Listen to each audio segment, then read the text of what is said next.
Game with the 50-50. Game with the 50-50. All right, ladies, you got your fans? All right, now let's do a little work about let's here we go, y'all. I don't know if y'all know, but Westlove and the 478 band.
Good afternoon, ladies and gentlemen, and queens and kings. Welcome, welcome to Black Titanic. Okay, you guys, today we're going to talk about being a boss, you guys. That's in Black women's DNA. That's who we are. We're going to learn about Queen Amanirenas, you guys. She ruled Kush back in 15 BC, y'all. Indeed, she was a Black queen. She had ran the Kush Empire, and she led the Kush Empire in a fierce battle against the Roman Empire. Yes, Queen Amarina. And we're all queens, and we all got that in our DNA. We all got that power in us. Okay, how y'all doing over there? Let's see who I got over here. Welcome, welcome, welcome. Cheryl Tough. Thanks for being here, Cheryl Tough. Thanks. Oh. Cheryl said, hello, Miss BT. God bless you. Thank you, and blessing to you as well. Lady Pooh says, I'm dancing alongside the people. Yes, that's women's empowerment. Those women was a unity. They were one tribe. Yeah, women's empowerment. That's what we want to talk about today. That's why I want to talk about Queen Amarino, who ruled the Kush Empire, y'all. Y'all know men, it's hard for men to want to relate women to being rulers, but we were rulers as well. This song is a bop. Yeah, girl, make you want to dance. I love it. Terry Guy said Grand Rising Queen. That's right. Grand Rising to you as well. Okay, you guys, I'm gonna go ahead on and get to the commentary today. Like I said, we're gonna be talking about Black women's empowerment. That's what we all need, especially looking at this love and Marriage Huntsville. And I look at Melody when she keeps trying to have women's empowerment with these women, but they just keep hating and envious and jealousy, and they get in the way of them trying to learn. It's okay sometimes for your sister to teach you something that you don't know. It's okay. And likewise, you're going to have something inside you that you can teach somebody. So that's how the world works. Okay, you guys, I'm going to put this on through.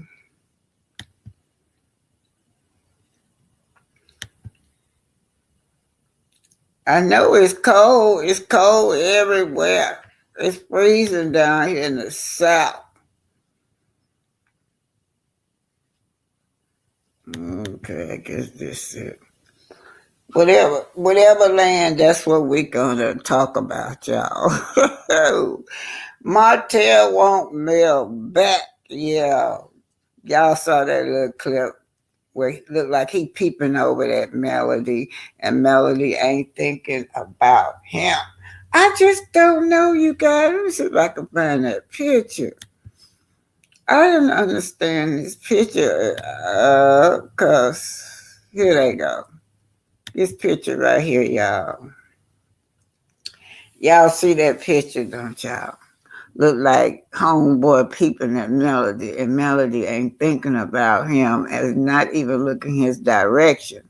However, there's been so many speculation as the restraining order in effect at this time. If so, you know. But anyway, my own opinion is that when I heard her earlier, she said she didn't have to stay. She was telling the girls that she could not stay. So possibly she stayed a little while and left.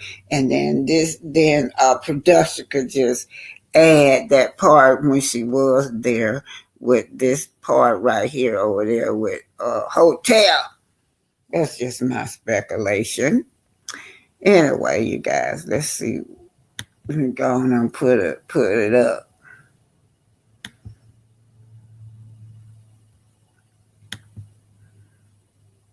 Talk.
Teacher said you said same thing to her, and you showed her. Y'all looked at a picture to see like, where's this lipstick? Where's the lipstick? It's been all over the internet. Like we've all seen it, and I asked the question. I think the whole lipstick part was a bit out of pocket. The arrest itself is public information. It's whatever it is, what it is. However, that part, I didn't think that was friendly. And you actually talked to me face to face, and you never mentioned those things to me as far as being a concern about, I'm assuming the implication is where he was or where he could have been. And quite frankly, why would you even say that? Like, why would you think that? To be honest, you know how the way you just said, you know, you don't care for it. I don't really care to have that conversation with you, to be honest. I don't recall you asking me, can we wait till the facts come out? But I do recall you feeling like I'm not talking about it. You know, like, not talking about it. And I backed off, right? I'm like, okay. And I didn't say why. I don't remember exactly. I'm sure you probably, because it's an open case, I guess. So I'm assuming that's probably why, which makes sense. I don't disagree with you feeling that way, which is why I backed off. So you're saying that you're not going to have a conversation with me about what I'm asking you in regards to what you've said to Trisha and Tisha, because I said I didn't. Because they've already told you. Yeah, I mean, they've already told you what I said. So it's one of those things where it's not really necessary for me to repeat what you already know I said, since they've already told you. But I'm asking you a direct question in regards to what you said about my husband. And I think it deserves an answer. But you already have my opinion because they already shared it with you. So, you know, I don't feel like it's a conversation necessarily for you and I to have, because it was not about you directly. The implication in conversations that you're making, going around talking to people in regards to the lipstick and his whereabouts, are what I'm trying to address now, because it's in regards to my husband and it's coming from you. I think that's not cool. It far exceeds the fact that you rendered your opinion on an arrest. My issue is this. And to be fair, your kind of cavalier attitude about it, like I'm not going to talk about it, really doesn't help me feel like that it was unintentional. I don't know. Do you have some kind of information, some kind of proof, some kind of something that would lead you to believe that?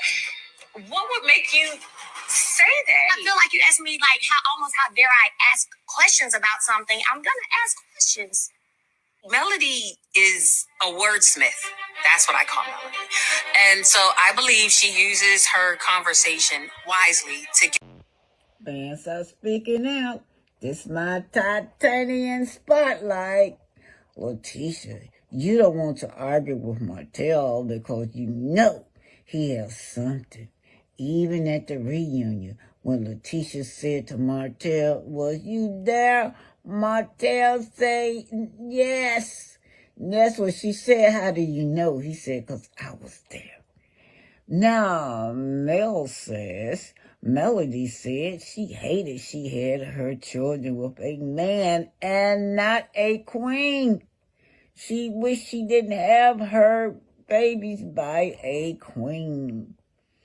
Albert said, Martell and Marceau might have a gay relationship.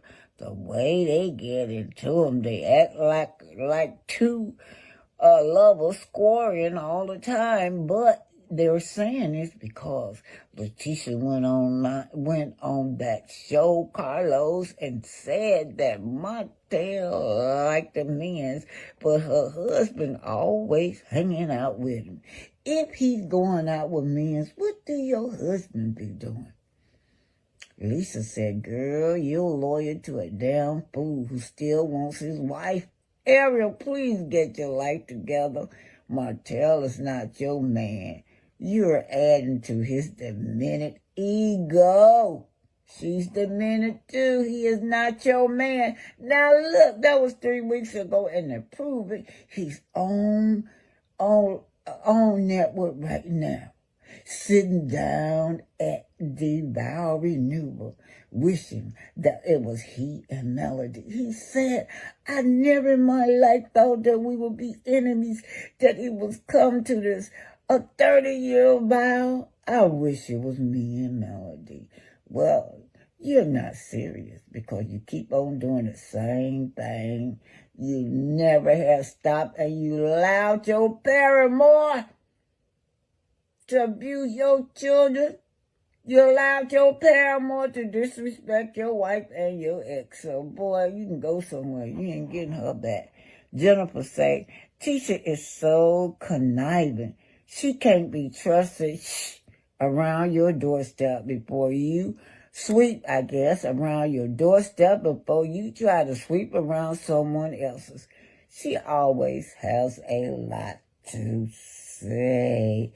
Both of them, all them Scots do, gal. Every last one of them Scots always got something to say, but don't want nobody else in their ears. Let's see what else is on here.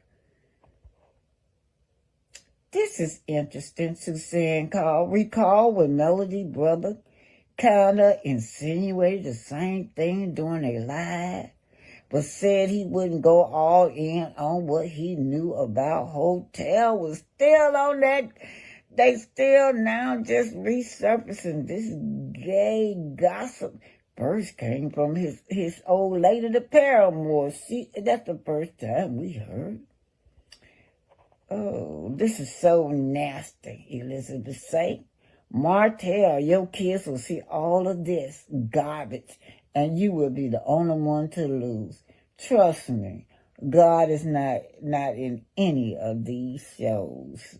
Yes, he's not in any of these shows, and some of these content creators too.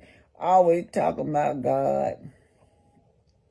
Martell and Marceau might have a gay relationship. The way they get into it. That's it. Out of a lot. It's like not having that alliance being right there together, you know? I think about that often. It's gonna make you a little emotional when you see them come down the aisle and all the love that you see 30 years in. You're right, man. Yeah. It's tough. You're right. Yeah. Damn. Melody and I not having any interaction, not even speaking, that always bothers me. When we got married, I never would have thought that we would be in this space at a place like this, vows being renewed. If anything, I would have thought that would have been us.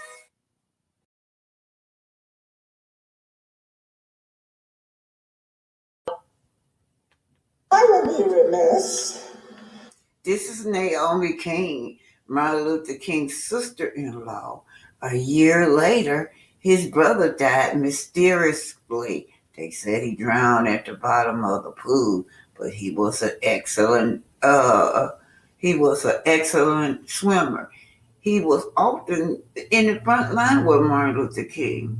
Here you go. If I did not share with you. More than 50 years after her husband's death, Naomi King continues to teach younger generations not only about the issues of the day, the civil rights movement. A lot of people did not know, and still do not know, that Nell had a brother. But the man, also on the front lines of the movement, Reverend A.D. King. We met at when we were like 12 and 13, and so I just can't think of a day without him. I just cannot. Naomi and A.D. married in 1950. She later attended the University of Alabama. She had a front row seat to her husband's work. Whatever ML wanted done that he could not do, he would ask A.D. do it, and A.D. would take it and do it in a heartbeat. After graduating from Morehouse College in 1959, he went into the ministry, eventually taking over as pastor of First Baptist Church outside of Birmingham, Alabama, then moving to Kentucky in the mid-60s to pastor another church. But he remained dedicated to his activist work. King's house in Birmingham was bombed in 1963 as a result of his activism, and he was regarded as one of the main strategists for the Selma demonstration. More than a year after his brother was killed, A.D.'s life would also end tragically. I lost it because I said, drown?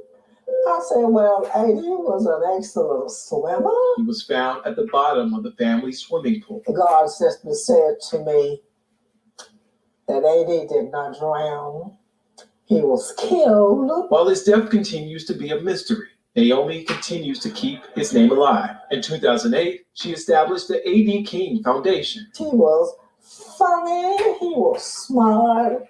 He was just the utmost. Well, Naomi travels promoting youth and women empowerment and entrepreneurship. She's also written books and been a part of a documentary about her late husband.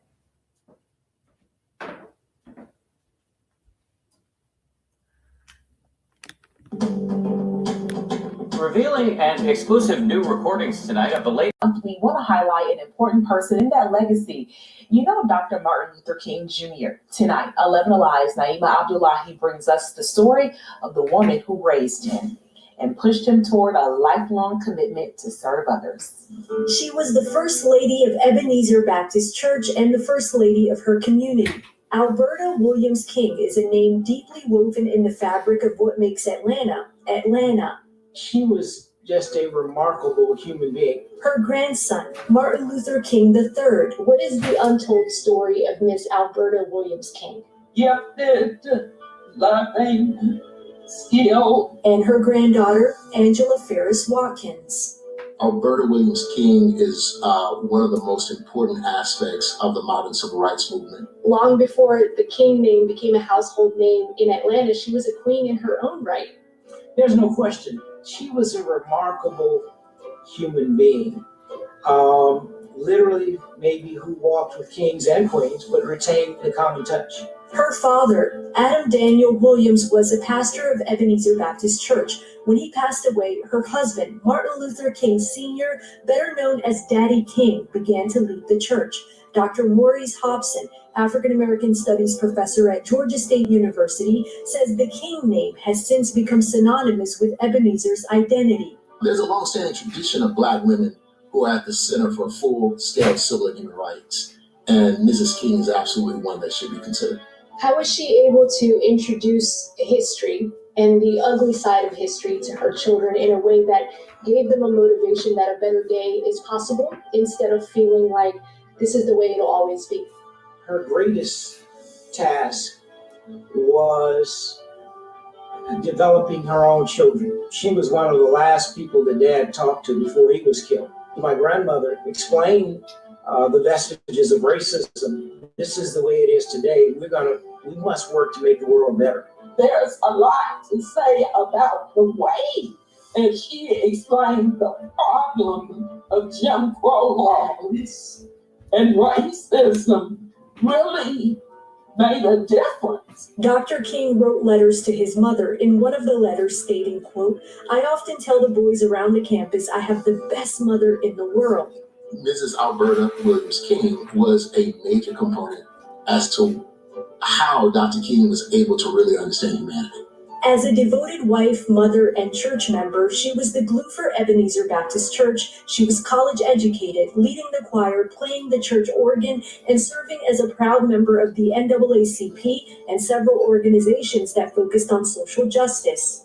Can you imagine a mother watching her son put his life on the line for the good of humanity? Why do you think women in the civil rights movement got overshadowed? There's a new shift in the paradigm of how we understand the field that really does focus on women. It focuses on coming from the bottom up. Her last moment alive was in the same church she grew up and raised her children in 6 years after the murder of her son. June 30th, 1974, Alberta Williams King was shot while she played the organ during a Sunday service inside her safe haven. The man responsible was later arrested. She was playing, ironically, the Lord's Prayer when she was killed. 47 years after her death, and now a yearning desire to not gloss over her legacy so the world never forgets the First Lady of Ebenezer, the centerpiece of Sweet Auburn. This story could be inspiring. This story of who Alberta Williams King was, and what she represented to her family and to the community. What a powerful story from our Naima Abdullahi. So that was Martin Luther King mama, Alberta Williams, 1974. Much respect to our ancestor, Dr. Michael King Jr., Martin Luther King Jr., January the 15th, 1929 is his birthday, you guys.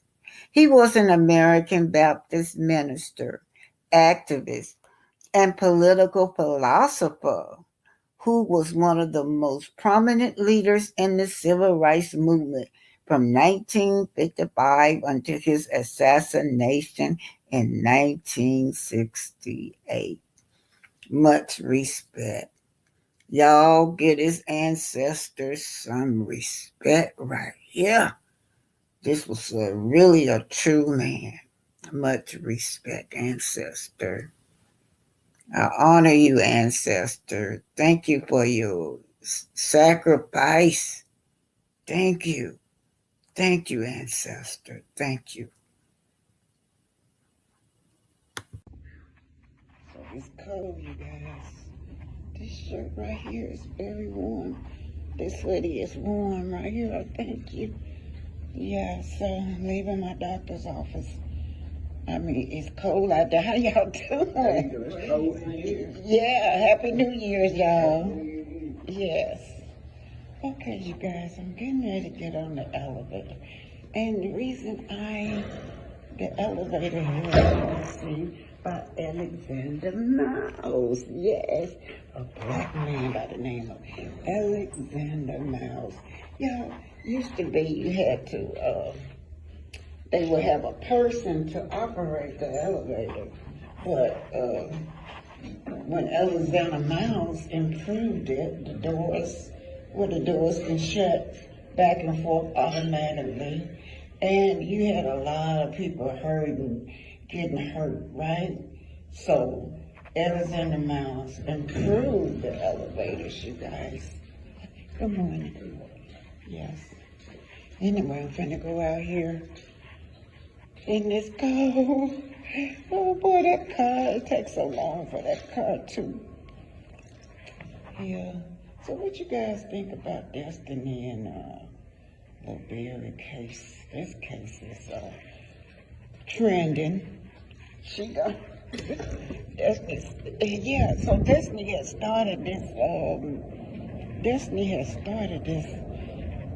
what's it, a non-profit for women's domestic violence, I believe. So she's surely gonna get funded now because she got the proof that she needs, that she is a survivor. But my thing is with her, most survivors wouldn't even hang out with an abuser like Martell is too trigger red. Yes. Oh Lord. Man, this cold right here colder than when I stayed in Cleveland. Shit. Now the car got to get warm. I got an old car, y'all, but I can't complain because, you know, my ex gave me this car. Anyway, see y'all later. Bye.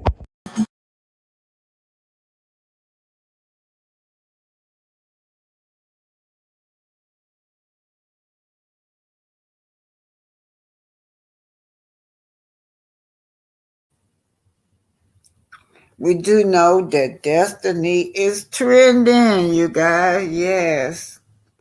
Well, hopefully everything turned out all right for both of them. That's all I can say. Oh, Lord. All that drama. Too much drama. And, you know, y'all know Destiny is very aggressive. So, you know, a lot of people not feeling Destiny. Let's see what some of these fans are saying in here. Let's see what this fan is saying about Destiny, about whoever. Oh, Lord, I can't see that. Okay, let's see. Love and Marriage Huntsville. So Chicory event design. Y'all, we need to go back next week for the reunion. Let the CCs watch and screen record, and we watch afterwards. So this girl talking about blacking out. How I see it, I know that's another content creator. Didn't Dusty just tell Trish and Mel that the event wasn't about them? Y'all know that.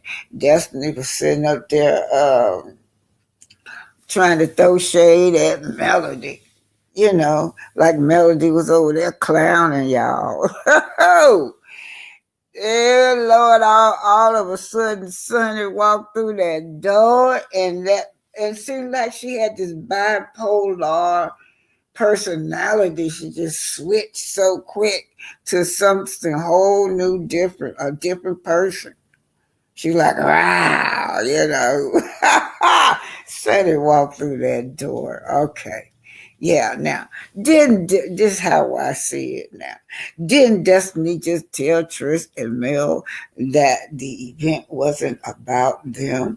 Now, y'all don't forget how I see it. It's a content creator. Y'all go check her out. Here she goes actually popping off in front of her supposedly man's mom at her bachelorette party in front of Nell. Lord, Nell, is that going to be your daughter-in-law? You already stressed out, Nell, with your children. Ooh, and Destiny going to be like another child, too. All right, now. I can't see Nell. Nell will go off, too, so. This is the kind of daughter-in-law you inherited, Nell. All right, y'all. Where that started? Okay, so let's start. Here she goes, actually popping off in front of her supposedly man's mom at her bachelorette party in front of Nell. Melody was classy to make sure she addressed Trish before Nell got there. Yeah, that's why we talk about this double standard all the time that they have. You know? They can't do no wrong. They ain't got to create a bone in their body. That's why they always got to have milk in their mouth. Yeah. Oh, Lord. Let's see what this is saying. Fan number 2. Let's see what you're saying. All right. Let's see what this person is saying right here.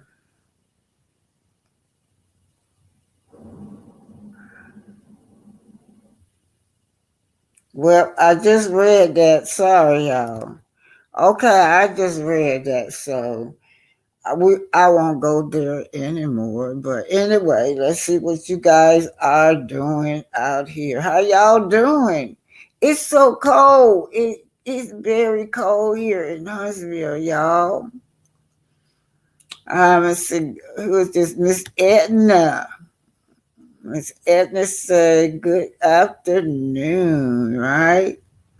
So Greta is talking about the Cash App. Thank you, Greta. Cash App, super chat anytime during the live, please, and thank you. Thank you, Greta.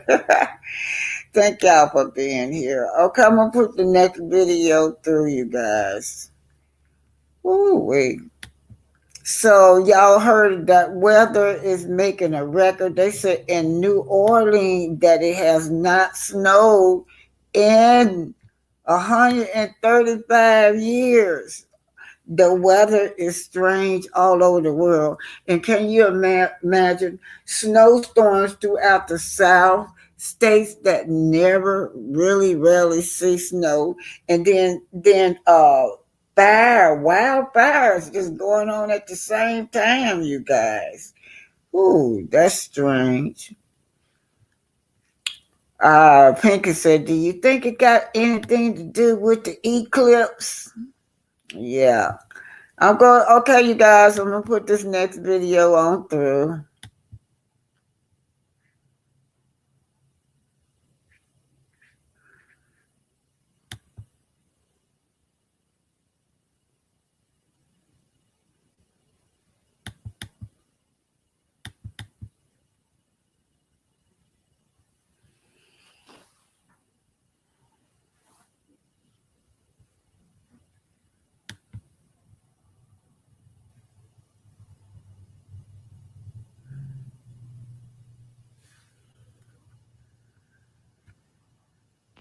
This is Irvin Bell, AJ Niles, Amanda Anderson Niles. Listen, you guys, Destiny's so immature. This guy said, "So you was stuck paying a bill for $20,000. Yeah, and while I was married," she says. But Destiny, that's what grown folks do, pay bills. Just think how you stuck him with that mortgage payment for a whole year. So you were stuck with a $20,000 bill. While I was married. Okay, all right. Explain to people what that level of therapy was. Is EMDR? Was it? No. Okay, so here she talks about some of the abuse that she allegedly suffered in the marriage. Acknowledge the fact that I was in a situation that may never change. And this is what I tell people and women that I talk to all the time, do not stay in a relationship for potential. Yeah. And you cannot love and abuse through it. And you just can't. And once they disrespect you on a level of putting their hands on you, they're going to turn it back. And I didn't understand it in the moment. So she's took him to court. You guys know he's been arrested, bonded out. Now, Wheeler is not y'all used to Madison County Courthouse. Wheeler is another courthouse, but it has the jail attached. So that's where Martell, when he went down there with the same similar circumstances, down there to the Wheeler station, he got arrested, and so did LeBerry. And so did Destiny. Now, Destiny has the nerve to call, talking about some welcome with your anniversary on your husband. Anyway, she was clowning with Sonny, saying that she had to spend the first anniversary with her husband in jail. Now, Destiny, double standards, because you stayed in jail this summer. Destiny Payton ongoing legal saga against her ex-husband continues. An update occurred in the Alabama court, including involving Love and Marriage Huntsville star Destiny Payton. Divorce and legal issue versus her ex-husband LeBerry Williams last week.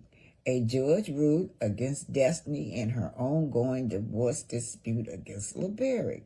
As previously recorded, Lil Barry has reopened the divorce last year and accused Destiny of not following their divorce decree. In various court documents, he claimed Destiny made it very difficult to sell their marriage or home after the divorce.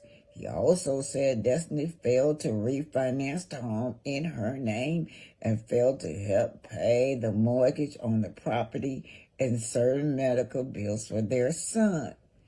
LeBarrett accused Destiny of missing or being late to multiple pickup and drop-off times as part of their joint custody of their son. And this happened this time too, you guys, when he was arrested again. She was so late picking up their son at the police precinct. She was over an hour late.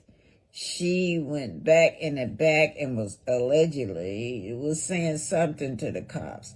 They waited till he pulled off, then arrested him. And he bummed it out within an hour, you guys. So she was late. Speaking disparity of him in interviews, she always do this. It is noted in the order document that Urban Bell obtained that the court modified the decree in 2023, 2 years after initial divorce was finalized. Within the modification, each party could hold the others in contempt if they didn't follow the divorce decree.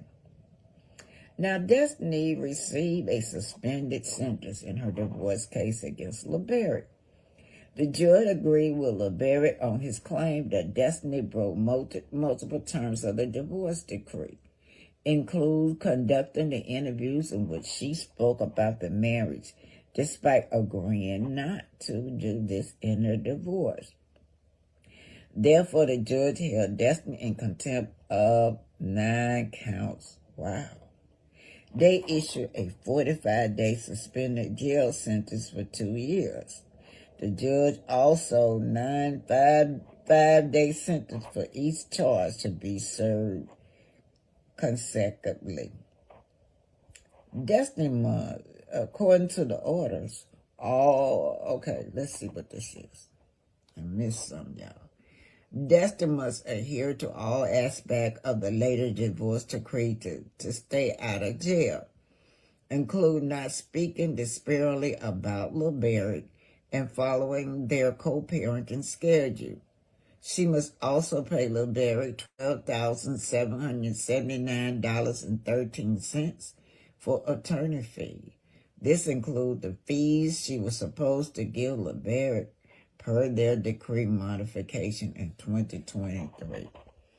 $1,170.77 for unpaid medical bills for their child. $639.83 for her share of homeowner association fees and assessment. $4,093.64 for unpaid mortgage payment. According to the orders, all money must be paid to LeBarrett within 30 days to avoid serving her sentence. This case doesn't settle the open criminal case against Destiny. In this case, LeBarrett accused Destiny of forging his name on documents to obtain a utility bond from the local power company. So the fans are saying, lady said, not for nothing, but I see why Moses moved on with son, his wife. Destiny needs to get her life in order and leave Moses and his wife alone. The people backing Destiny in the battle between her, Moses, and his wife need to step back. From what I see, Destiny has serious issues, which may be mental in nature. Now I see why she is on the show. She needs a little money to pay back her husband and her son's medical bill. My advice, she needs to get a real job with medical benefit and leave the reality show alone. Nell and I not having any interaction, not even speaking, that always bothers me. When we got married, I never would have thought that we would be in this space, at a place like this, vows being renewed. If anything, I would have thought that would have been us.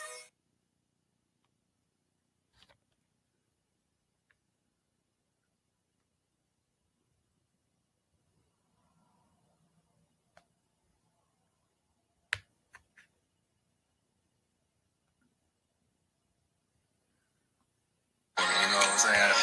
But it just seemed like we teamed them out of a lot. It's about not having that alliance being right there together, you know? I think about that often. It'll make you a little emotional when you see them come down the aisle and all the love that you see 30 years in. You're right, man. Yeah, it's tough. You're right. Yeah. Damn. Mel and I not having any interaction, not even speaking, that always bothers me. When we got married, I never would have thought that we would be in this space, at a place like this, vows being renewed. If anything, I would have thought that would have been us. So let's talk about it. We'll say that recently Lil Berry has been arrested for domestic violence, y'all. So what she's saying that he had a history of significant injury sustained by law while in his care. So she's accusing him of abusing his son. She said when Law was 2 months old, Law received life-threatening injuries such as they classified it as SID, that shaking body syndrome. That's what their diagnosis with. But anyway, so she's going to say that Lao's speech is delayed. He has the developmental delays, and she believes is because he had that shaken baby syndrome. And she's accusing Lil Berries because she said that she feel like it happened in her care. Now that's when he was 2 months old. Now speeding on up to 2 years later. She said that Law sustained all kinds of physical injury. Came home with a big old knot on his head, hematoma, edema, and contusion. She claimed that it happened while it was in the dad's care. But guess what she said? He didn't take the child to the doctor. But where's your responsibility as a mom? If your son was so abused like that, why didn't you take him? She said he did not take Law in for medical care. So I'm saying, why didn't you take Law in? Because that's what Melody did. When her son came home with bruises, being the mother that she is, she took her son. You have nothing to back you out. That's your words. But anyway, so she's saying that these are recent instances of violence and harassment. Now moving on up to December the 1st, 2024, she said they was at the Willow Police Station during a custody exchange. So now you guys, y'all used to Madison County Courthouse, but there's another courthouse called Wheeler. Wheeler is where all the prisoners is located, where the jail is upstairs, and where the jail, prison going to do time is located in the same parking lot. But she said that he grabbed me. He touched me. Now he was trying to position himself to get Law from me, and he touched my arm. He grabbed me. She said, but I have experienced all kinds of physical abuse with this man. So I just felt unsafe when I felt him push up against me, y'all. And especially during a disagreement. So she said then Law became upset. She said that the incident happened in front of a law enforcement who intervened. She also said she was going to attach that, but it never was attached. Now, I wonder if this law enforcement going to come forth during the court procedure. Now, this is just destiny incident, y'all. So back up to March 2024, this is another custody thing. Law medication rolled across the floor. Well, I thought that Law medication rolled across the floor. I thought that he had threw the boy's medication across the floor, she said. He was very abusive, she said, in front of my son, yeah. Prompting police intervention. She said he started arguing in front of the officer, so he told him, leave, man, just get on out of here. Now, see, that's a ground for arrest right there. Why did he arrest him right there, y'all? But anyway, he came from the desk and he just told him to leave. So, yeah, she said she filed a report then. So she said that he always sending her harassing message. Also, she said he's verbally abusive and she been exposed to violence. She said even her son-in-law has witnessed violence. She said, that is scary, that is scary, that is scary. That's what she said. She said even his girlfriend said that he done put his hands on her. That's what she said. So she said he's a regular, he's stalking me also. So, so this is going to be about Nell and all the children going to her mom's gravesite. Yeah,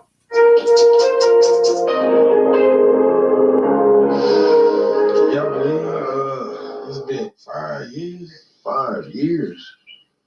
So Nell, so what's going on is that this has been 5 years, and she's having a hard time at her mother's gravesite. Yes, she wanted all their children there. They said they wanted all their children there, but where is Elexis, you guys? Where is Elexis? She is Chris' daughter. She is Chris' daughter. And Chris, for some reason, just try to pretend like he just held that family right there. So what happens when a dad abandons his kids for his new wife? Because it seems like that's what he did. Now, they following that wife. They following that wife. And the children following their mom. The children following their dad. So they has no connection with Elexis. So this dad, who is Chris, has abandoned his child. They're all at the gravesite, and she talking about, now I just need all of my kids here. Chris walks up, now all her kids was there. But where is Elexis? Chris, shame on you. So this father chose to leave his child behind to pursue a relationship with a new partner, prioritizing his new wife and over his parental responsibility. See, you still had a parental responsibility, whether you cheat or not, Chris. You still have, and then you got grandkids that you leaving behind. It's not about just throwing me a child support check. Children need emotional stimulation with their parents. They need that one-on-one connection with their parents. And and Mr. Fletcher, seems like you have limited contact or no contact with your child, Elexis. You just ignore your daughter or your new wife. I'm just going to put it out there. A lot of y'all was talking about Elexis at that table. But what I saw, nobody talk about the gaslighting. That girl that she claimed is her niece. She claimed she's not her niece, she said, just a friend of a friend daughter that she been knowing since she was a child. I get it. Extended family. That girl right there had no business butting into their business. She sat at that table and was belittling Elexis, right? Who gave her that authority when she's not even really a bloodline family member? She said that Chris been like a dad to her. How you think Elexis feels sitting up there? Do you mean tell me this total stranger been like a dad to you? Nobody don't have you don't have no bloodline connection with you. You got me in your mouth. Mel get to yelling at her, shut the F up, shut the F up. So he has abandoned his daughter for his new family, right? Well, what about all the graduations, sir? Did you attend any graduation that this girl go through? Did you know that the girl was going through problems, mental health problems? Your daughter, Chris? I remember when you had that sit down episode with your wife in her daycare. You were so concerned about your son that you got with Nell, but you did not show no compassion with your daughter when she was trying to talk to you. Why would a father leave his child for his new family? How does a father leaving the child affects the child, you guys? This girl was abandoned. This girl has a feeling. I'm talking about Elexis. No, she's screaming at Nell screaming at her, and the whole house, everybody attacking her. She told her to get the F out of her house. She talked so bad to that girl. Chris sit there with his weak ass, don't say nothing. Chris, you a weak ass man. That's your daughter. That's not her daughter. That's your daughter. You see the difference with how she treat her kids.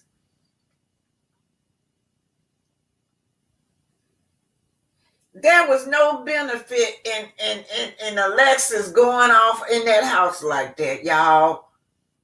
Nobody stopped to think, well, what happened? What didn't the producer show? But they did not show all of them ganging up on her. She said they started belittling her mother out of the blue. Nell and all of them started belittling her mother out of the blue. So what he do? The dad abandoned her mama, left her for Nell. Nell would never disappear, right? They get married, then they have children. Who are you blaming? Are you blaming this child? She was a child, y'all. Are y'all blaming that child for what happened when her dad was out there messing around with Nell? What about these half siblings? Do you blame them? How you feel about the half sibling? Yeah, those are her half siblings. But see what they do, they formulate their view from what the parents are saying. So he remarried Nell. He cheated on Nell, just like he did that mom. But that mom, Alexis' mom, said, get the ham sandwich away from me. So all this that this girl went through, right? She said she had mentally challenges, you guys. And sometimes it seems like Nell is mentally deranged, y'all, as a wife. Yes, I said it. Sometimes it seems like mentally that Nell is mentally deranged as his wife. Yes, sir. Y'all see how she'll go off. Y'all saw how she went in off on Melody over a bed down there in St. Thomas. So you got this daughter looking at this father with this family. One child is not his biological child, which is the oldest son, the one that's going with Destiny. She watching them living a lavish luxury lifestyle while she suffer. While she suffer on the inside, because when she was growing up, she said that now she was growing up in a lot of abuse between those two. They were abusive to her. This is her view. This is the child world, what she see. At first, it was great. It was great, she said. And Nell used to pick me up. And then she said that was between her and the oldest boy, y'all. So something happened to where it started impacting her life to where Chris, he disappeared. He disappeared and he still abandoned Elexis, and then he abandoned the new family also, which was Nell. He created a whole new different family. What goes around, come around. That family that you destroyed, Alexis' mama, Miss Nell, came to hunt you. The difference is the reason you've been married for 30 years because you put up with the shit. That's why. Yeah, y'all. These, you gotta listen sometimes to the children with what they're saying, right? That just freaks me out, just seeing how his own flesh and blood is constantly left out. It's like I said, he never had nobody but this family. And we all know about Alexis. Alexis, I just want to thank you for coming forth. I want to thank you for saying you are going to heal. You do not want to play this game with them on that camera that he wants to portray that he's this great dad, and you was not gonna play it for that camera because that was your life. You was not gonna play that she was this perfect mother, stepmother, because that was not your life. You never been daddy's little girl. Seems like that little niece, the one that has no biological blood flowing through, is daddy's little girl. Oh, that's what she say. And what that niece say, that she is daddy's little girl. Yeah, that's what she remember. So Alexis tell y'all what she remembers about her dad, and you know what? Looking at his personality, the things that he decided to do, how he decided to just act like he ain't got no other family, give all the makings of a deadbeat father, y'all.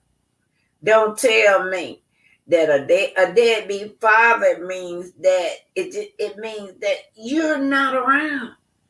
You're not showing no passion for me. This little girl got this burning passion in her heart to be with her father. Emotional touch. Spending time with me. Taking me to the park. Taking me swimming. Just doing things with me as your daughter. She had a burning passion for being with her dad, and he never did show up, y'all. So now what she's saying now? She's saying with all this misguided sense of shame that I had on the inside as a child because of the way he abandoned me, caused me mental health problems. During my depression, during the time that I tried to take my, delete myself, he was not there. He knew everything. I discussed everything with him. All the shame and misguided sense of direction that I had because you were not there, Daddy. You still abandoned me. You want to send a gift through the mail. That's what you want to do. I sent that MF gift back. I want you, Daddy. I don't want to wrap a piece of paper, pull out a toy, unwrap a piece of paper, and pull out some clothes. I want you, Daddy, your time, your heart, your love, your passion.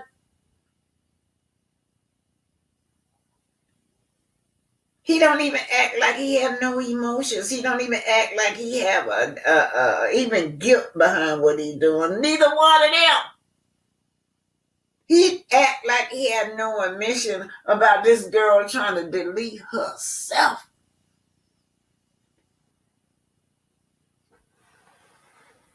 Yeah, now they all out there at the graveyard grieving over grandma. And she said, oh, but my kids are here. He said nothing.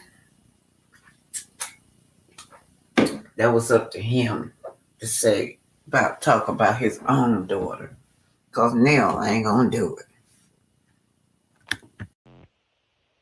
Love and Marriage Huntsville, the most wanted cast, Madison County Courthouse. Let's talk about this, you guys. Just take a look at this, y'all. Just take a look. Valley's wanted, most wanted crime stop. Destiny Lachey Payton Williams. Call 258-53 crime. Let's zoom in on that. Y'all got it? Martell Holt's mugshot. Harassment communication. He also held violated no contact order. Ooh-wee. Martell Hope accusation outrage by court document. Let's take a look at this case, you guys. Charged domestic violence, booked into Madison County Jail, released on bond. These are the stars of Madison County. Muscle Scott mugshot.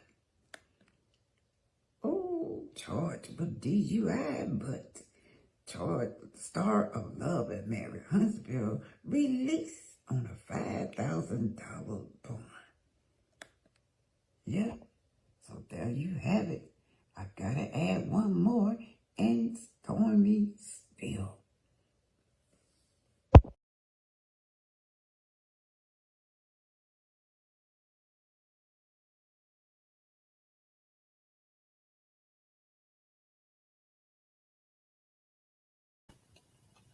Okay, you guys, that's it. Hello, Miss Edna out there. How are you doing? Miss Sharon, Miss Susie, how y'all doing? Glad to see you guys. Well, anyway, you guys, I just want to say that it's unfortunately, if it is domestic violence that's going on, it's unfortunately that Destiny, it's kind of hard to feel sorry for her, you know. But anyway, I just hope it's not true that LeVerick is doing those things to her. But let's see what Miss Susie say. She said LB charge was dismissed, I believe. I saw her protective order dismissed for sure. Yeah. Oh. Said she still owes what's that? I can hardly see $23K. Wow. And facing jail time. Wow, oof. If I was Destiny, I would tread lightly, you guys. Tread lightly, yeah. Let's see what else I got up in here. Let's go in my video files and see what I got, you guys.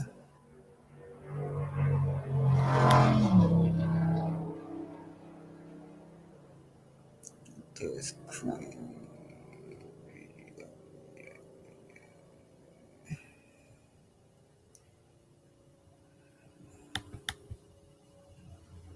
I'm looking for Queen Amarillo. Yeah, I was talking about the Queen. I don't know if this or not. Don't look like it. Let me see. I want to put her up. Bardell. Man is upset with Marie Scott. Yeah, they took it as a joke. Everybody on that cast except for Melody bashed this girl.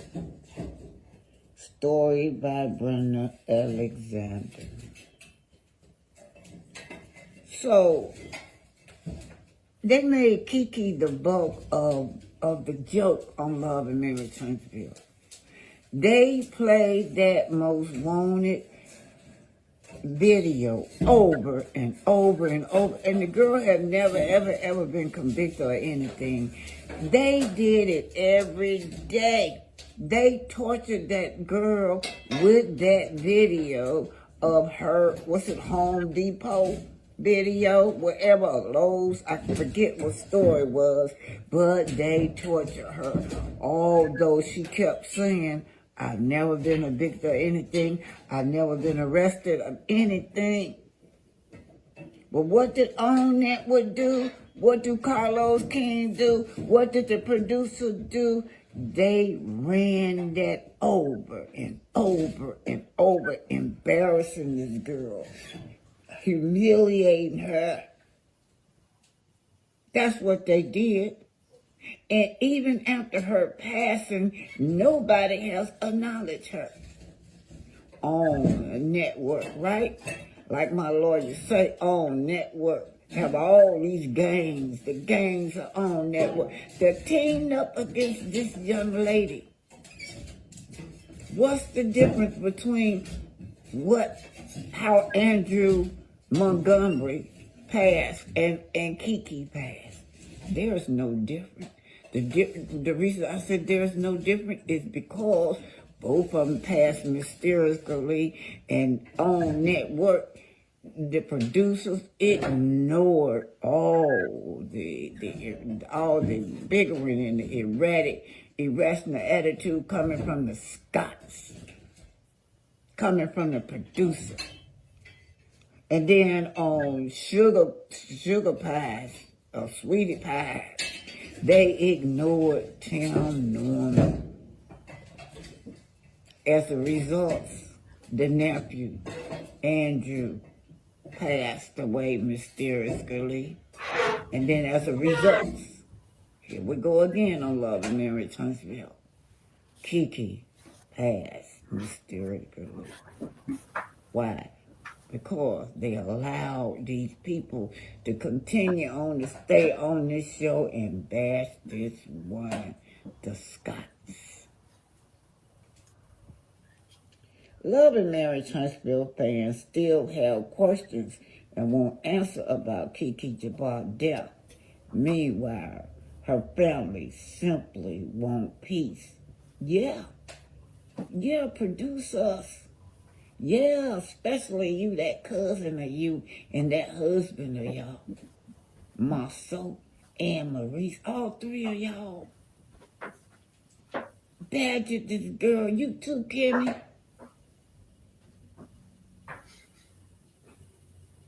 Y'all badgered this girl, humiliated this girl, make her feel like she was not human, make her feel less than. In a social media post, one or more Kiki aunt and Lakeisha Scott's mother expressed her thanks for fan support and her unexpected death. But why did On Network, why did CK and his production allow the Scots along with Wanda to traumatize Kiki? Per Urban Bell magazine, Moore wrote in part, to each and every person who has reached out to us, whether through heartfelt phone calls, beautiful floral arrangement, and generosity, please know that your gestures have not gone unnoticed. Each act of kindness has touched our heart and reminded us of the positive impact Kiki had on many lives. The outpouring of love from friends, fans, and even strangers has been truly overwhelming. It serves as a testament to Kiki's vibrant spirit and the joy she brought those around her. Your stories, memory, and words of encouragement have provided us with strength and solace during these dark days. While her post was met with mostly positive response, Maurice Scott comment under the post was not. Beautiful Wanda, did you chat GPT that message? He adds, Moore has received backlash for her comment on the show and online. Many felt Scott's comment was inappropriate and in poor timing. Beautiful woman, did you chat GPT that message? He asked. Maya Maurice, this ain't the time. Have some respect, one fan wrote. Miami Reese, poor taste. Why give the fans who already questions her intelligence more ammunition? Another chimed in. News of Jabbar's death hit July the 1st. While a cause of death has not been reported by a coroner office, friends have come forward claiming she died accidentally of carbon monoxide poisoning. Her death has caused an uproar with fans who feel the negativity from the show impacted her mental health. Yeah, like a gang. All of them ganged up on her when she tried to make peace. Twice she tried to make peace. She went over to Kimmy's house trying to make peace. They ganged up over there on her and talked about her talking about somehow she still was using drugs. She went to Texas. They ganging up on her then and kicked her out the house. She said, all I wanted to do was make peace with my cousin. Her death has caused an uproar with fans who felt the negativity from the show impacted her mental health, which some family members agree with her. Family has also reportedly asked cast and crew to not attend her memorial and funeral services. And what did they do?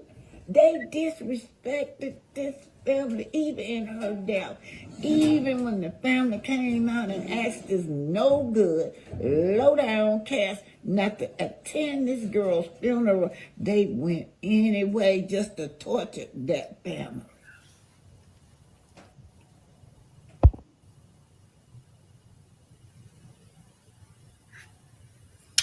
Well, alrighty, you guys.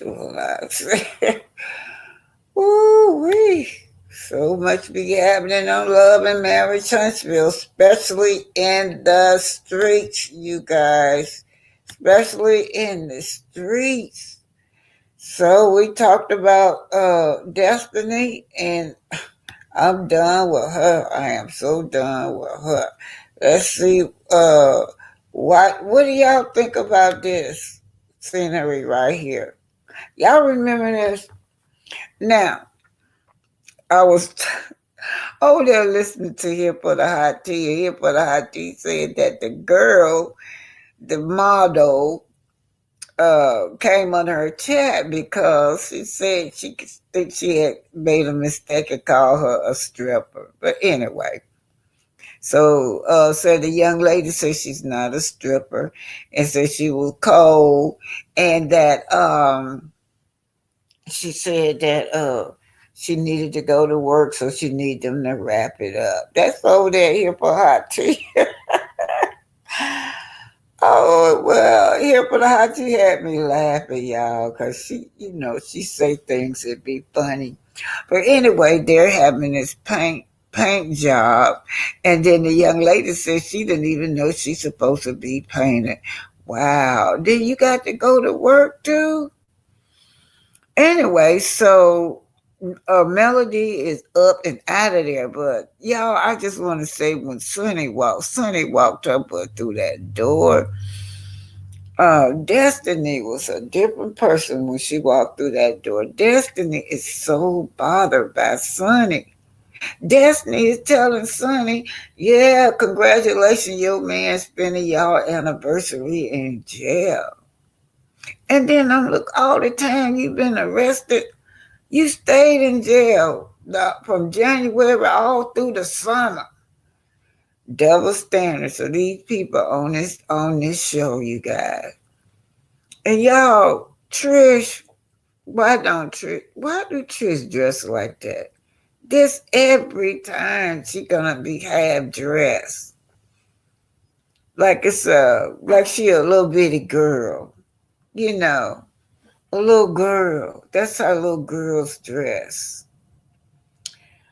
Anyway, so y'all know Sonny was on. I got that video too. Sonny was going off. Sonny talked about that wife. She said she wished that wife would come and speak up. But she said that Moses' wife, don't want to be in the spotlight like that. She's private. But she did say that Destiny knew. 15 years, you guys. 15 years being with that man. And I be wondering, what, Destiny, you had a husband. That just amazed me. You had a husband. And he had a wife, and neither y'all care a damn about neither one of those children. Neither one of y'all spouses. Y'all just doing what y'all want to do, regardless if it hurt. And then you get pregnant, right? So she gets pregnant. Now there's a problem. The problem is when this chick got pregnant, her husband allegedly looked like he got mad because, according to her, weeks after the baby was born, he left. And I've heard another story from her that she left. But anyway, this is her now. The double standard with these people, she's screaming and yelling, yeah, congratulations, your man spending his anniversary in jail. Now, what is this, Destiny, right here? Let's see. Valley wanted, Destiny, Payton Williams. Then got the number on here to call crime. Call me if you see her. Valley wanted, call me now, y'all. Y'all got that number? Call me if you see her belly crying. Must have been a warrant out for your arrest. You trying to throw shade on somebody else going to jail. Oh my God. Now what about this time right here? What happened right here? Oh God. Not you. You throwing shade another time? You back in jail again for what this time? Forgery? Y'all, this what they mean by they like to play double standards on this show. They holy and look down on everybody else. Yeah, let's see what this say right here. Yeah, Destiny wanted for forgery. Was it a revenge, right? Kiki and Andrew mysterious passing on network. That's something to think about, y'all. That's serious. That's some serious stuff right there. What happened to Kiki and Andrew? Yes, it is. Let's see what else I got to put through. That's another video I'm looking for, y'all. Oh boy, this old lady and her eyeballs got to go. Oh boy, my tail. I think. Oh boy.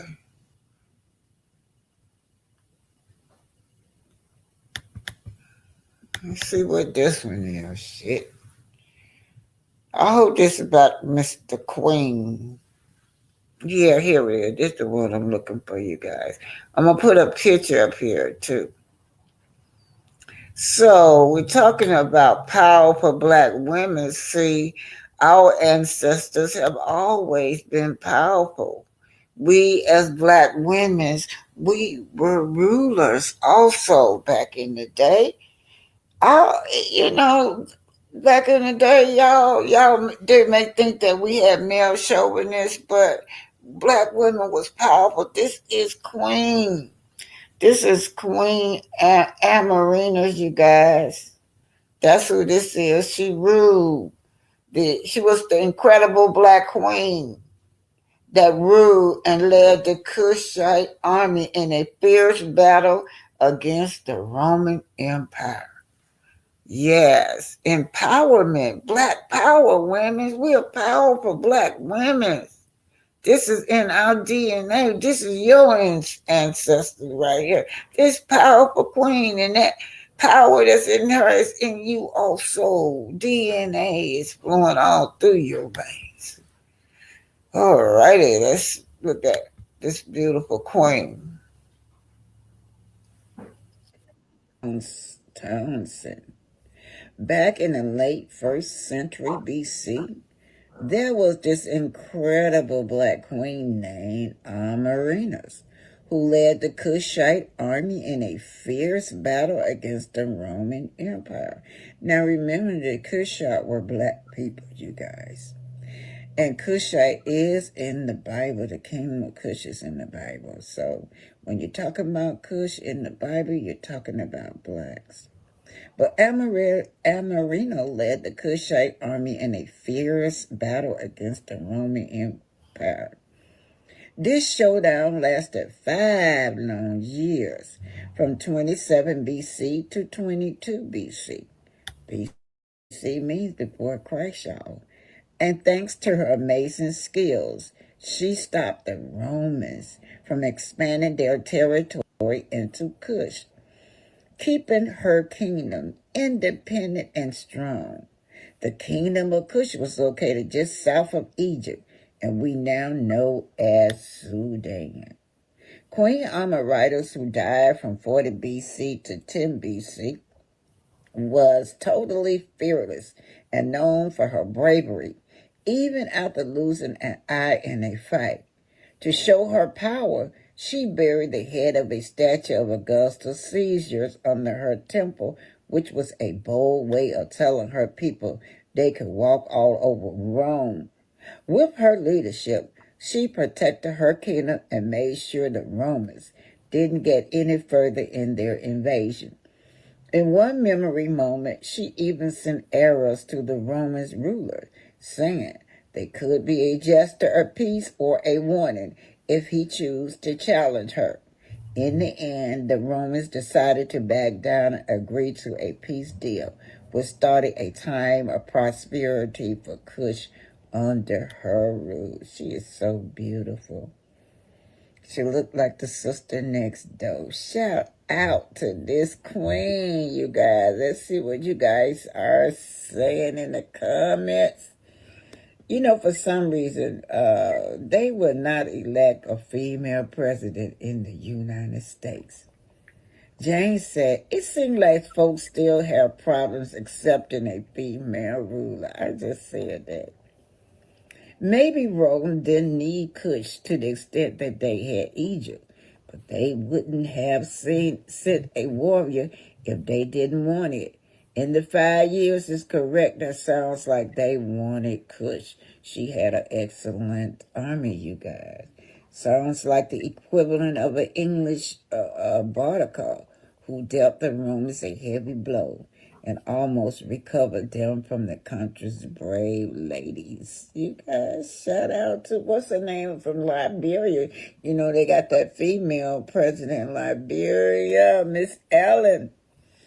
Yeah, Miss Ellen, she ran, Miss Ellen Cherie. She ran Liberia, you guys. Yeah, even Liberia had a female president, and she was fierce. This lady right here was fierce. Shout out to this black ruler. She was a powerhouse all by herself, the ruler of Kush Empire. Yes, she was. So all powerful. We are all powerful black women, you guys. We all are. Yeah. Let me put Ivana through. Ivana said, just live your life. Just be happy. Life is too short. Just live it. Be happy. Oh, yes. Oh. And when she said that, I was just, oh, well, she sure is right.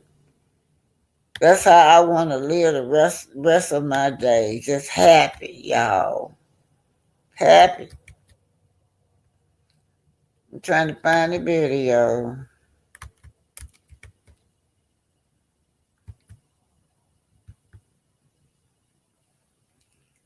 Iana. All right.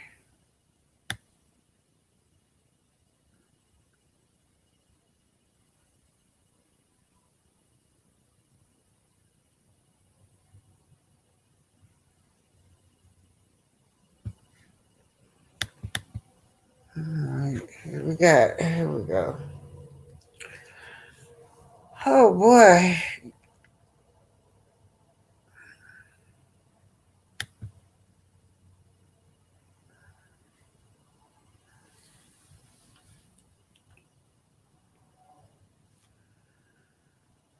This is sunny, you guys. I'm gonna talk about some drama that don't got to do with me. I'm just gonna give my opinion, and I don't care who man valid. I saw a couple scenes with Nell, since she seems to be the center of a lot of the things that happen on the show. I saw the whole thing where she sat down with Kimmy. I saw the whole thing where she sat down with Fletcher about who and how Martell initially was introduced to Trisha. So, in my opinion, I feel like it's a lot of talking around what's really going on. I like Fletcher. I think he's cool. If you've ever been around Fletcher, he's actually cool. He's laid back, whatever. I don't have nothing personally against him. But come on now. If you was on the phone and you told Martell, this is the girl, this her name, you hooked them up, Negro. Let's be clear. That's hooking them up. You hooked them up. Just admit it. You hooked them up. How else would he have known about her if you didn't say, yeah, it's this little baddie up here at the gym, and her name is such and such. And I think we actually related. Negro, you threw him one. You threw the oop, and he caught it, and he went and looked her up. That's called hooking a nigga up. Stop playing. Like, you hooked them up. Just say you hooked them up. Yeah, you know what, Mel? I did put them on you. But I ain't really, y'all were separated. I ain't really think much of it. You basically explained it, and then you said, well, I didn't hook them up. Negro, what you think that is? It's called putting them up on them. Y'all get on my nerve. Like, y'all get on my nerve with that. It's like everybody can skate around things, but when it comes to certain people and certain issues, oh my God, just, but come on, just admit, y'all play like that in people's faces, like you didn't hook them up. Okay. And obviously that situation is so like gray area. Who am I to talk? But it's so gray area that it's like, 1 minute Martell said, we just watched TV. We was watching Netflix. Get in your room, please. Talk to my dog, y'all. Sorry. So, 1 minute you say y'all was Netflix and chilling. What? And then when you slid her DM, it was never to work out. It was to hook up. But whatever, dog. I'm over there. I ain't gonna talk about nobody else shit. I just wanted to say that I thought there was some BS.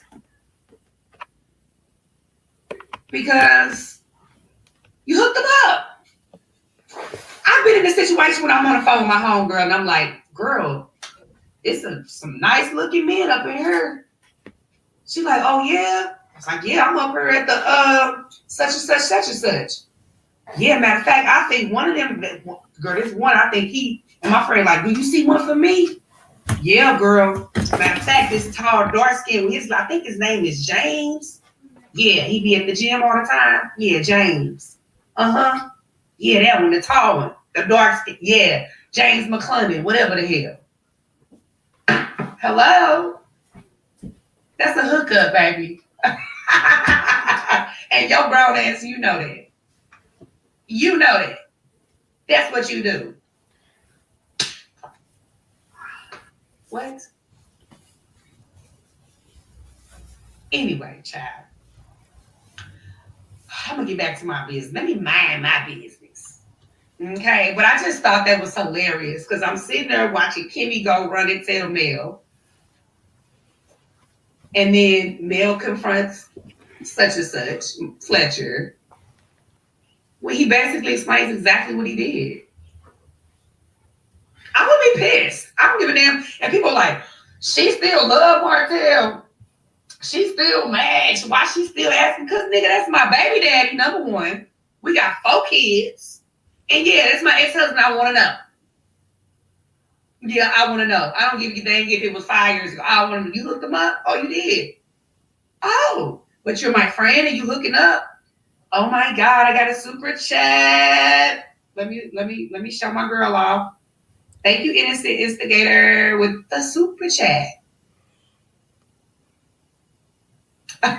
You crazy. Listen, I really just say you did what you did and it's all good. Like, stop playing in people's faces. Because honestly, you think that's his first time hooking him up? I don't know. But I don't want nobody around me that's hooking my man up with no bitch. Excuse me. Ooh. Excuse me, guys. Many cuss. I don't want my man hooking up with no chick, whether we separated, because separated don't mean we divorced. We're trying to figure it out. We're separated. We're not divorced. Totally different ball game for me. Oh my God, Scorpio Queen, thank you for the super chat. Like, I'm gonna tell you right now, I'll set up a little. I definitely would have done what she did and confronted him about it. I definitely would have confronted him about it. Definitely, because I'm definitely get to the source type of person. But I would be pissed. Like, damn. Like, Mel did very well composing herself, because I would have been a little bit more livid. Like, dang, you're supposed to be my people. You're supposed to be my mentor, my my friend. Somebody I'm venting to about my relationship problems. And during our separation, you mentioned, I just would have been like, I mean, let's say I'm misinterpreting what happened. Let's say he did just say, oh, it's a girl up here. Don't tell him about nobody. You hear me? Don't tell my man about nobody. So, moving on. I would have been hurt. And I could see how that would have made her hurt or feel away. Because this is like someone you hang out with. Don't put my nigga up on nobody. We're going to have problems.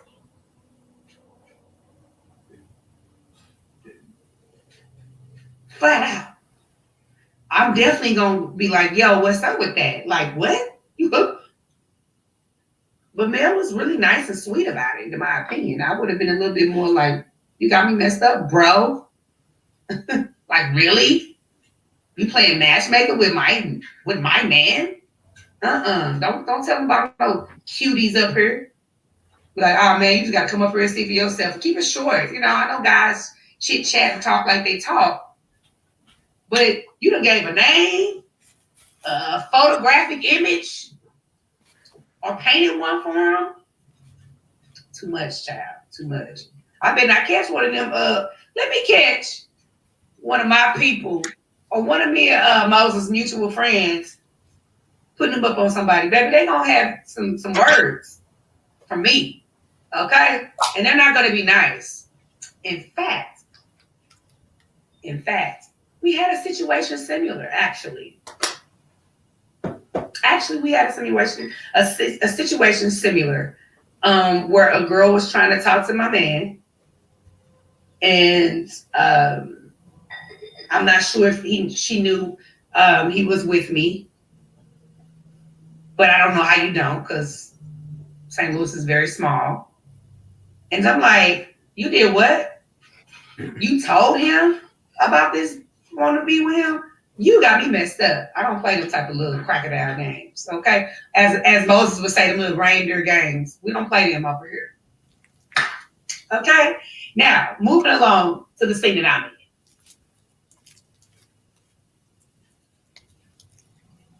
Right. She said, I want to know how. Right. Well, baby, if you ever been to Huntsville, let me tell you something. Small, hickey duck little town. Okay. Very small. Very small. Super small. So he probably could have found. It's probably only a few people. It's very small. You go around 2 times in a circle, you know the whole city like the back of your hand. All right. Moving along. All right. So let's get into the bachelorette party. Okay. Bachelorette party was interesting, wasn't it? First of all, when I walked in, as you can see, the tensions were already high. I'm like, yo, hold on, I got some interruption in the background. Hold on 1 second, y'all. Because that water, hold on 1 second.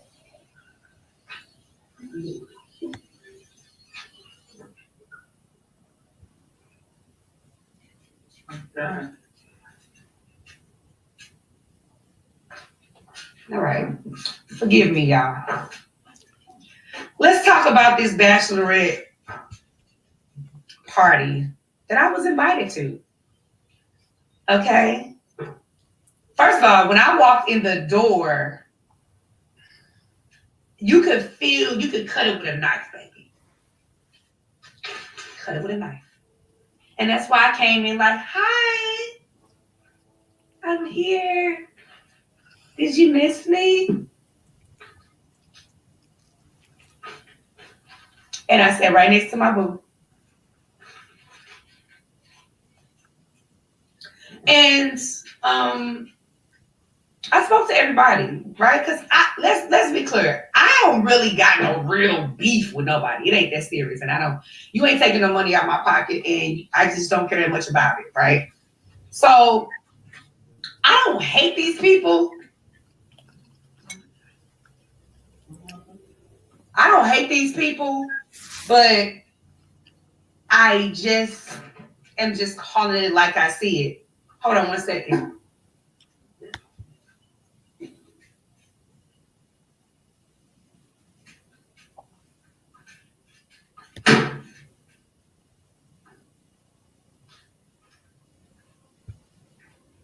I'm sorry, I keep getting interrupted, y'all.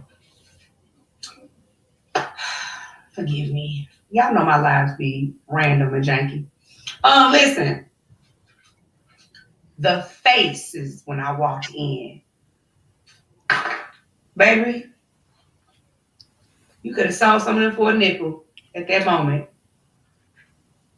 It's like I have never given a female that much energy to be like when she walked in. Like, wow. I understand that you might be feeling away, you might be hurt, but I have never, when I say never, given a female or person that much energy of hate or negativity because something happened. At least I would never show it. And I damn sure wouldn't show it on national TV that I'm that big mad about something. Big solid pussy. Every time somebody walk past, girl, if you don't fix your face, as my mom used to say, child, fix your face. Because you're looking real stupid out here.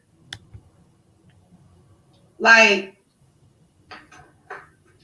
and it's the lies for me. I was way done before you even ever got with him. Well, bitch, what are we talking about then? Did y'all hear the girl say it out her mouth again? I've been done with that situation way before y'all ever started. Thank you for clarifying it for everybody. Hello. That's what the hell I've been saying all seasons. The first one and this one. That's what I've been saying all along. You said it for me tonight. Again.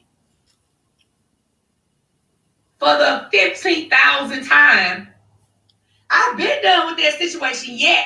Every time you got a chance, you tried to make it seem like it was still on the same timeline, baby. We was just in the girls' trip talking about October, November. Which one is it? See, let me tell you something about a lie. When you tell a lie it got to keep changing. Like the scene, it got to keep changing. Because you don't know what the hell you said 6 months ago when you filmed last time, because you was talking out the side of your neck and you was mad.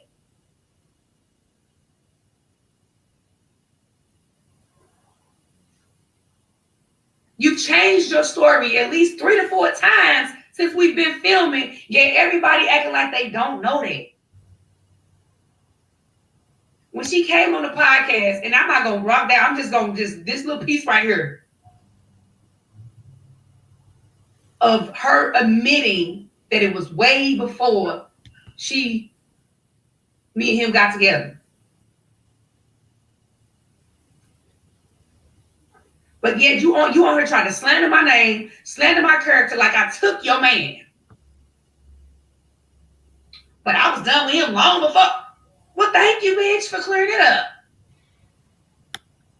When you tell a lie, baby, you got to keep changing. When you tell the truth, the story never changes because it is what it is. And our story, if you look back, has never changed. Never. Not one time. Yet, I'm such a bad guy because I'm dating your ex. Your ex. You've admitted more than one time on public record that it was your ex. She was done 5 to 6 months before. I didn't never take nobody's man. I never moved like that. Yet I was made to be this man-taking producer.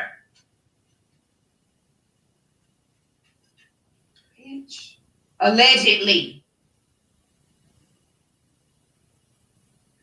Thank you for the reminder.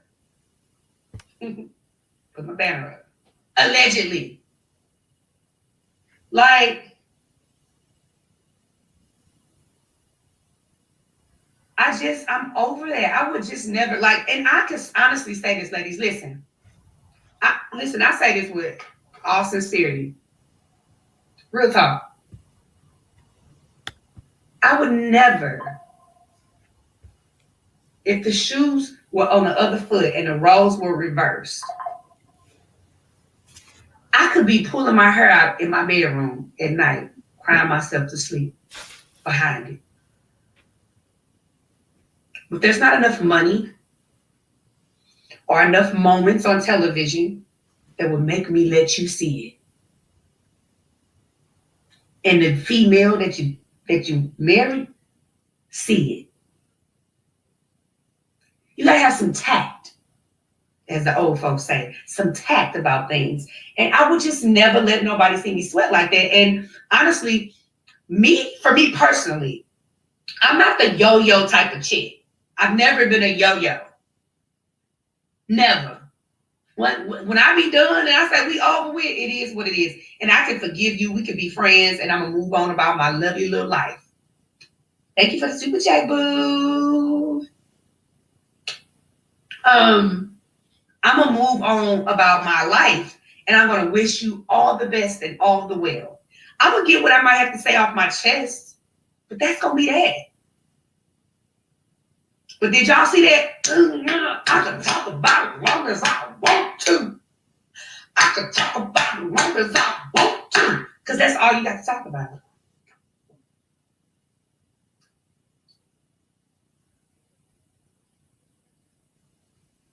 Huh? Hello? Because that's all you got to talk about.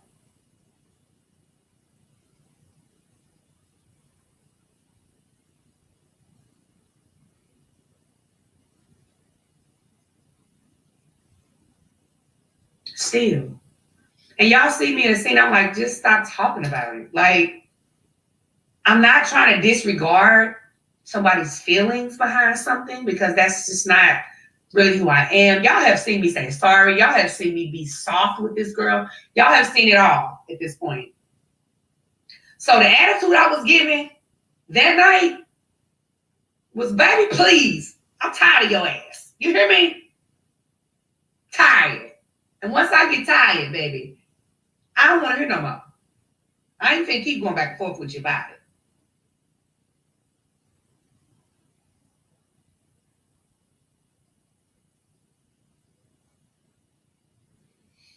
Well, I don't know about that. because I don't keep up with them folks like that. Yeah, I want to be the victim so bad. I'm over it. I know y'all are over it, child. I'm over it. But I just want to speak on it because I was waiting to see how this scene was gonna play out, baby. Because I'm and y'all ain't even seen the rest. I'm just speaking on what you saw. That little 2-minute clip. Just a little 2-minute clip. That's all I'm gonna speak on because I want to see what they show next week. Yeah.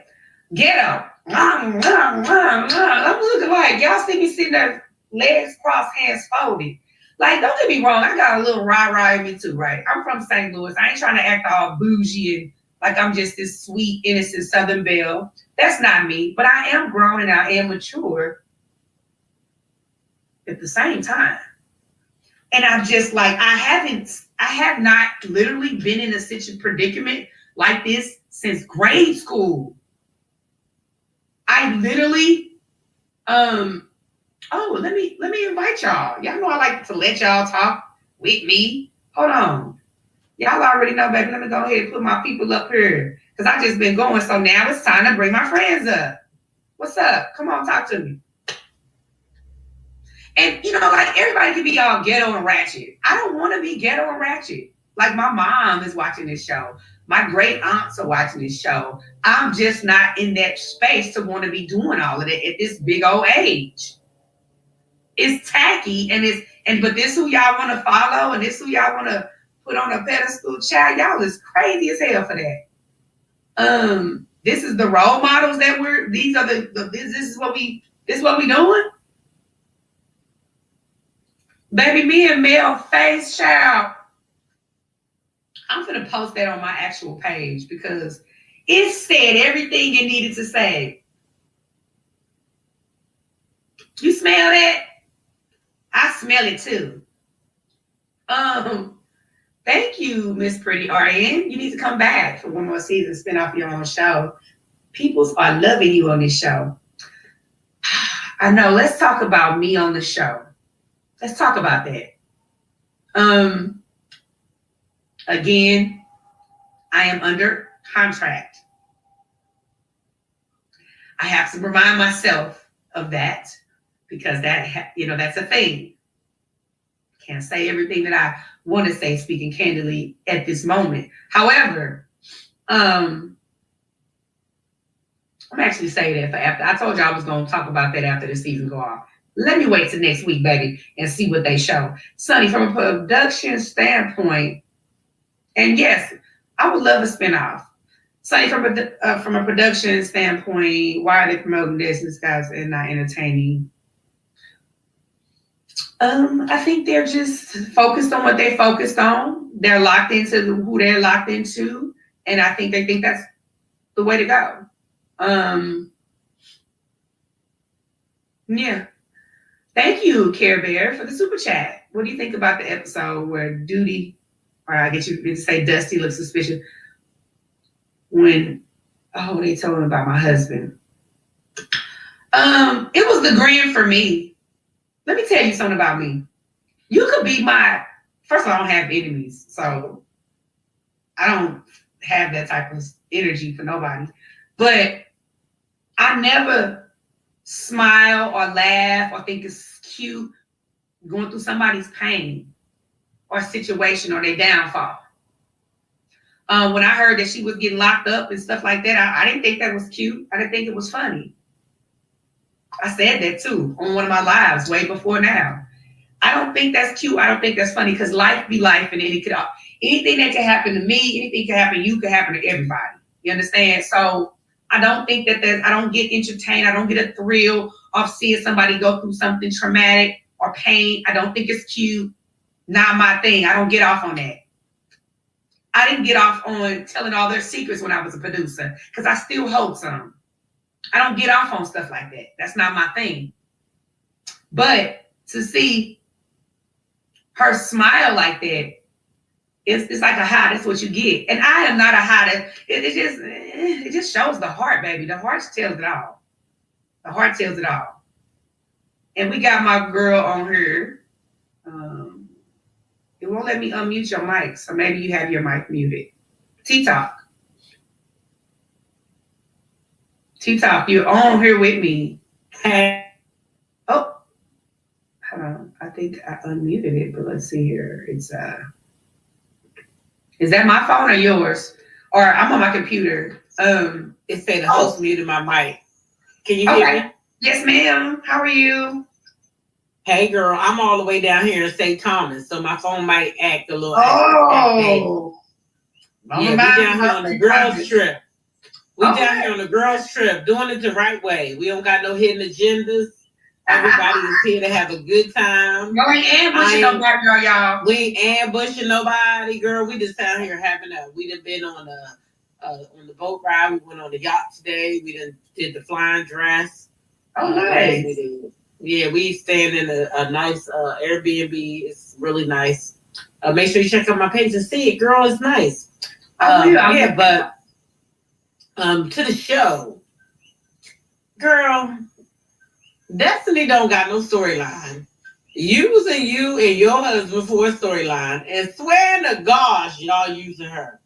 I really think she got something to do with Moses. I might be wrong, but in my heart of hearts, when Kimmy said that Moses was, when she was in that scene with Destiny and Tisha, that damn Destiny was too excited about She smiled. She definitely had a smirk. Somebody sent me like a screenshot of her in that moment. Yeah, man. She was just too like, I did that shit. I mean, that's what it gave me. If I'm wrong, I wouldn't be surprised. But here's the thing. Wrong, so here's the question I want to ask you then. Okay. Was it a situation where somebody called in? So what I do not know that to be factual. I mean, maybe I could find that out. But let me tell you, it was so sporadic how it happened. I do, in my heart of all hearts, feel like it was somebody did it, right? Yeah, I don't feel like it was just a random. Right. That's what I was given. I can't prove that. I can't prove that. So I don't know. That's what that scene gave me, sis, is that I got them. I wanted them gone. Yeah. And now they're gone. And you know what? It was right after I exposed those text messages. Right after I exposed those text messages, y'all remember. Vengeance is mine. She said, I'm going to go get him because he let her see. But what were you supposed to do? What was he supposed to do? You keep talking shit about his wife. How long you want him to sit back, sis, and let you play in his face? If that man wanted to marry her, he would have already married her before he married you. Irregardless of how y'all situation went, y'all married him, right? Yes, ma'am. That's where we at. You his wife. All this shit before that, to me, it don't matter. I feel the same way, T-Talk. Like, I don't count ex-boyfriends. Like, okay, cool. I don't even really claim them. Like, they'll have to tell you before I tell you. You know what I'm saying? Like, I always took marriage very seriously, and I just never took boyfriend, girlfriend stuff too serious. I mean, that doesn't mean I was like not faithful. It just means that it didn't hold that much weight. I think this is me. Yeah, you down there on the island, so that's your phone.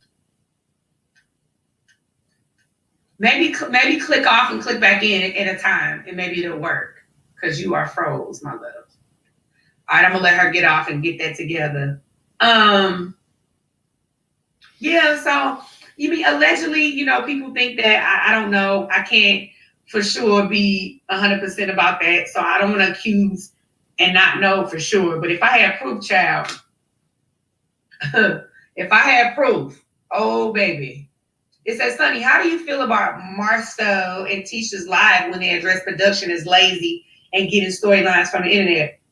I didn't watch it, but if that's what they said, I wonder if they got phone calls from production. Because damn, that's a blow. That's a direct shot. But I guess, I don't know, maybe because they're the original six, it don't matter. They can say what they want to say. They've been upset with production, clearly they've always made videos and stuff. This would be nice. Okay, so let's get back to the girls, not the girls trip. Let's get back to the party, right? Let's get back to the party.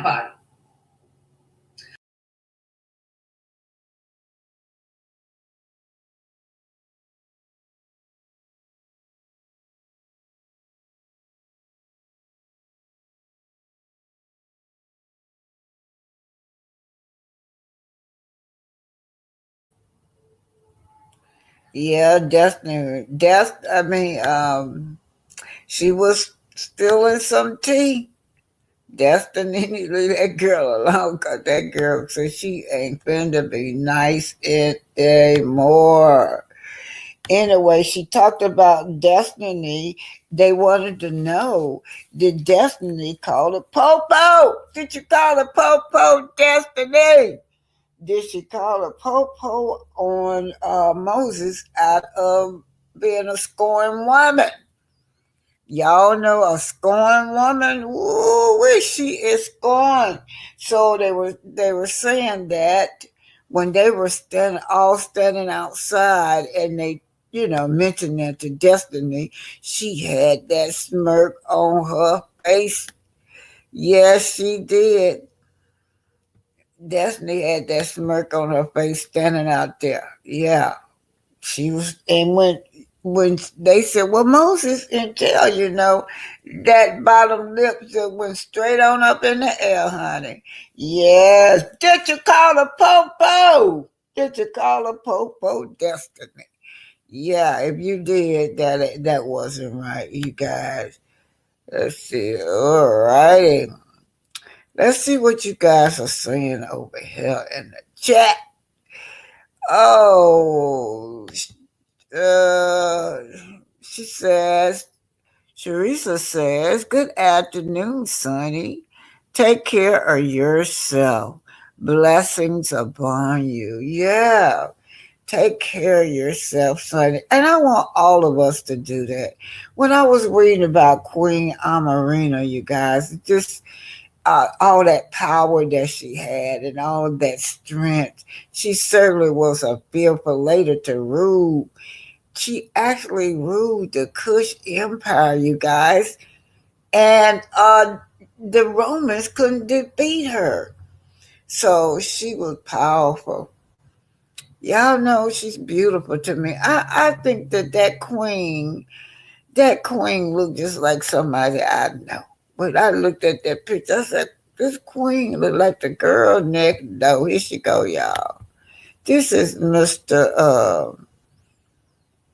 I think I forgot the man's name there.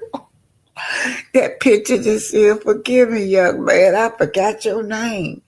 But he's over there on my Facebook. I want to say York. That's what I want to say, but I might be wrong. But this is Queen Amarina. She ruled the Kushite Empire.